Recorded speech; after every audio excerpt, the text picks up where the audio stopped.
everyone, I am Bobita and welcome to my channel, welcome to my new vlog.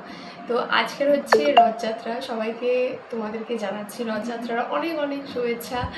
আর আজকে হচ্ছে রথযাত্রা, আর রথযাত্রার জন্য আমার অফিসের কোনো ছুটি নেই, বাট আজকে হচ্ছে আমার উইক অফ আছে, আজকে থার্সডে। তো আজকের অন্যদিন তো বাইরে খুব একটা বেরোনো হয় না, তো আজকে ভাবলাম যে মাসির বাড়িতে যাবো। মাসির বাড়ি হচ্ছে দেওলা স্টেশন, কানপুর। তো ওই সাইডে যাদের বাড়ি তারা তো এই জায়গাটা অবশ্যই চিনতে পারবে। তো আপাতত এখন রেডি হইনি, বেশি কথা না বাড়িয়ে, কারণ আমি আর ভাই যাচ্ছি আজকের, গাড়ি নিয়ে যাব, তো তাড়াতাড়ি রেডি হয়ে যায়। আচ্ছা, তো যেরকম সিম্পল মেকআপ করে সেরকমই একটা করছি। ফার্স্ট হচ্ছে ময়শ্চারাইজার লাগিয়ে নিয়েছি, এখন হচ্ছে হালকা একটু করে ফাউন্ডেশনটা অ্যাপ্লাই করে নেব। নর্মালি জাস্ট ফাউন্ডেশন, আইলাইনার, কাজল দিয়ে বেরিয়ে যাবো।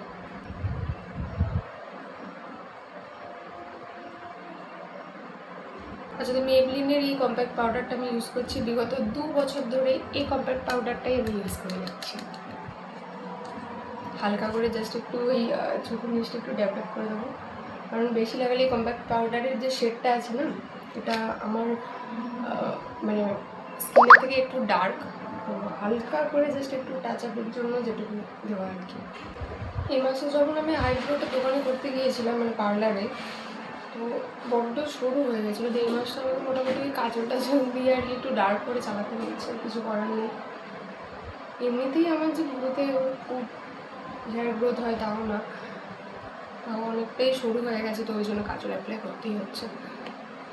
আইলাইনারটা হচ্ছে আমি অফ ক্যামেরাতে পরে নিয়েছি, কারণ ক্যামেরা অন করে পড়তে আমার ভীষণ অসুবিধা হচ্ছিলো।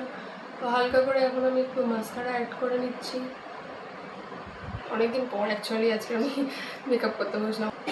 ডান, জাস্ট লিপস্টিক করবো। লিপস্টিকটা নিচে গিয়ে পড়তে হবে, কারণ এখানে আমি লিপ বামটা নিয়ে আসিনি, তো একদম ডিরেক্ট যদি আমি লিপস্টিক অ্যাপ্লাই করি তো ভীষণই আমার ঠোঁটটা ড্রাই হয়ে যায়।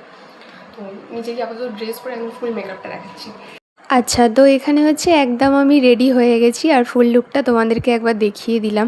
রেডি হয়ে আধ ঘন্টা ধরে তো এখন বাড়িতে বসেই আছি, কারণ প্রচুর জোরে বৃষ্টি হচ্ছে। কিছুক্ষণ পরে বৃষ্টিটা একটু থামতে আমরা বেরিয়েছিলাম, কিন্তু সেই আবার একটা জায়গাতে দাঁড়াতেই হলো। আজকে তো রথযাত্রা, আর এখানে আমাদের মন্দিরে রথটা রেডি হচ্ছে। বৃষ্টির জন্য গাড়ি চালানোর সময় কোনো ভিডিও ক্লিপই নেওয়া হয়নি, তো মাসির বাড়িতে গিয়ে একেবারে লাঞ্চটা সেরে নিলাম। তারপরে এখন আমরা সবাই মিলে বসে এখানে আড্ডা মারছি। মাসির বাড়ি থেকে খুব কাছাকাছি একটা জায়গায় রথযাত্রা হচ্ছিল ছোট করে, তো সেখান থেকেই একবার ঘুরে আসলাম বাড়ি ফেরার পথে। আর এখানে বোন আমাকে টাটা করে দিল, ভাই আর আমি হচ্ছে বাড়ি আসার উদ্দেশ্যে বেরিয়ে পড়লাম। তো মোটামুটি বাড়ি পৌঁছে একটু রেস্ট নিয়ে আবার হচ্ছে আমি রেডি হয়ে গেছি, কারণ আমাদের এখানেও আছে হচ্ছে আজকে রথযাত্রার মেলা। গিয়েই তো প্রথমে জগন্নাথ দেবের রথের দড়ি টানলাম, তারপরে হচ্ছে কতটা ভিড় হয়েছিল আমাদের ওখানে সেগুলোই ক্যাপচার করছিলাম। অন্য বছরের তুলনায় তো আমার মনে হচ্ছিল অনেকটাই ভিড় হয়েছিল। তারপর আর কি ঘুগনি খেয়ে বাড়ি চলে এলাম।